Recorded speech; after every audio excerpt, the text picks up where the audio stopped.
Trending ang magpasikat ngayon sa lahat ng social media platform. Usap-usapan ng mga katkatera at sausawera ang napabalitang huling performance na ng host na si Ayon Perez sa It's Showtime magpasikat. Tatakbo kasi ang partner ni Vice Ganda bilang konsehal sa isang bayan sa Tarlac.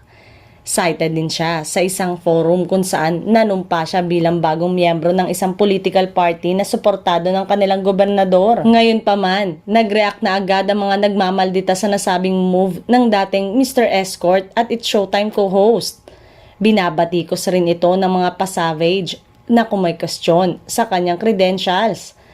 Tanong pa nga ay kung may blessing daw kaya si Vice ang desisyong ito ng kanyang jowa. Abangers din sila sa magiging pahayag ni Vice hinggil sa desisyon ng mister na pumalaot sa public service. Very vocal kasi noon ang kabogable star sa pagsasabing hate niya ang mga trapo at mga kandidatong mema lang o walang may pagmamalaking credentials. Sa katunayan, may mga nag-engganyo noon sa TV host comedian na sumabak sa politika pero tinanggihan niya ito. Samantalang, simula sa February 11 ay may deklarado ng media ban sa lahat ng kandidato kaya hindi na siya pwedeng lumabas sa kahit na anong show nito. Pagkatapos daw ng eleksyon, manalo at matalo at saka na ang desisyon kung kailan babalik si Ayon ulit bilang show host.